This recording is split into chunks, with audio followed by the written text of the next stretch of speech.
Hey everyone, Sophie here. I'm filming on the beautiful Wurundjeri country, just outside of Melbourne. Well, technically in Melbourne, I guess you could say. Today I wanted to speak about something that's been really present for me. Well, it's 2022 now, but last year, 2021, what I experienced, which I, was speaking to some other creatives and people in general, and this was a present issue for them too, or rather than issue, an experience. Blocks, artist blocks, creative block, whatever you want to call it, blocks. Essentially, in my experience, these blocks came through within my creative practice, and it just felt like I was wading through deep mud to try and do something, whether that be like just, okay, paint for an hour, just try. It was, in some moments it felt impossible. So that's what I wanted to talk to you guys about today. And more specifically than that, I wanted to speak about 3 ways that I guess you could say moved through this block or worked with it. Instead of trying to deny that it was there entirely, it was a reality for me. I felt it, had to come to terms with it, and then I figured out that these are 3 things that did actually help, so I wanted to share them. So we'll move straight into it. The first tip, I guess you could say, that I have for you guys, working through artists or creative blocks, is essentially whatever medium you generally or you often work with, try something completely different. So for me, I've been working more with paints again, working either with acrylic, but more specifically with oil paints since coming back from living abroad. And it felt like absolute labor working with the paints. It was just so much focus. I felt my perfectionist come in, and it completely stripped the process of any joy for me, and it was just like wall. So that's when I consciously decided to shift mediums for a time, and I discovered oil pastels. Oh, the oil pastels. This medium for me allowed free, playful, childlike somehow expression without fixation, without perfectionism, without judgment. It was, and then luscious, such a luscious medium. And if you guys know my work, you know I absolutely adore color. So for me, oil pastels worked. So the tip is essentially try a different medium than what you're traditionally working with. So whether you are a painter, try poetry. If you're a writer, maybe try some dance. Whatever it may be, move away from that you've been doing before. And for me, I exclusively worked with oil pastels for a time. This just completely dissolved any pressure, and that allowed me to flow that creative energy, combine it with maybe drawing, combine it with maybe a little bit of singing, and just creation for the creation's sake, because the maintenance of our creative primordial energy is so important for our health, mentally, emotionally, physically, spiritually.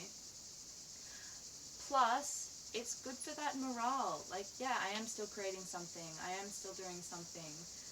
You know, the blocks don't then get you down and indeed downward spiral.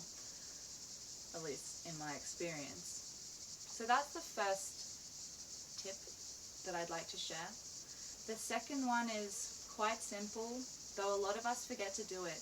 And that is to spend time in Mumma Nature, with Mumma Nature, ideally alone and ideally barefoot, to really allow that the electrical current of the earth to flow through you, so your entire system is getting cleansed and you are indeed connected to the earth and moving any stagnant energy away, which indeed can be this blocked energy too, right? So the second tip is very simple. Spend time in nature, ideally alone, ideally barefoot, ideally without any music or distractions, just really about presence, beingness, and silence in this space. And for me, I draw a lot of inspiration from nature for my own creation process, whether that comes through in my work quite obviously or not. Like, nature for me is a huge source of inspiration, regardless if you're a fine artist or not. Like, nature is inspiration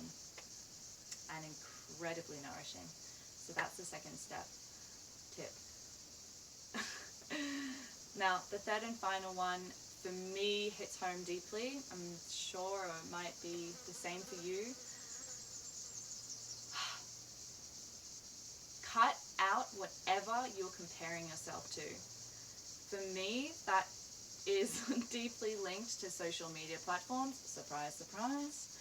And I had to consciously cut out social media, or very, very consciously go on, post, leave, because those hooks in of what other creatives are posting, for me, was just the absolute punch in the gut, which caused that downward spiral, because I instantly compared myself and my process to other people.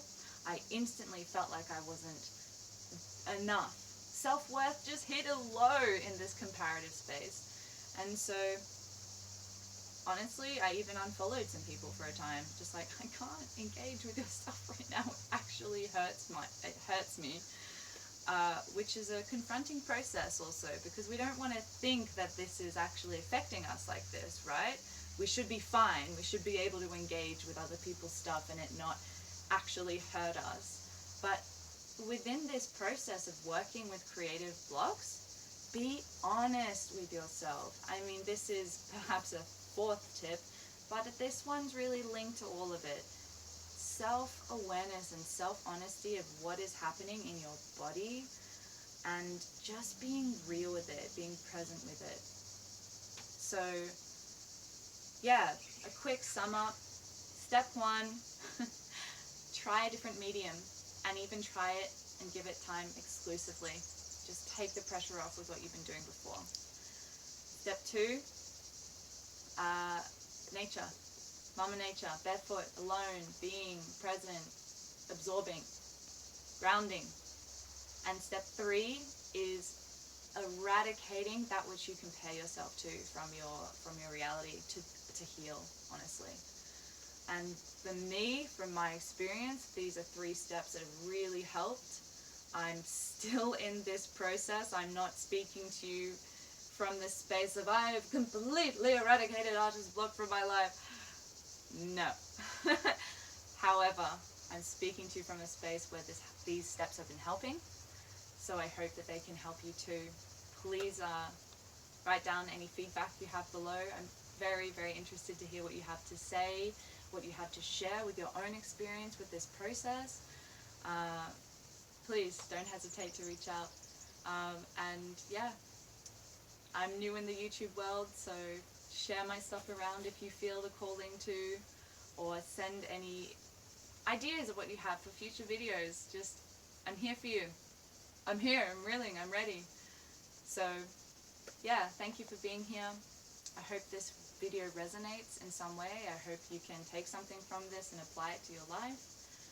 And that's it. I'll leave you with that. So thank you for being here again, and I'll see you in the next video. Bye!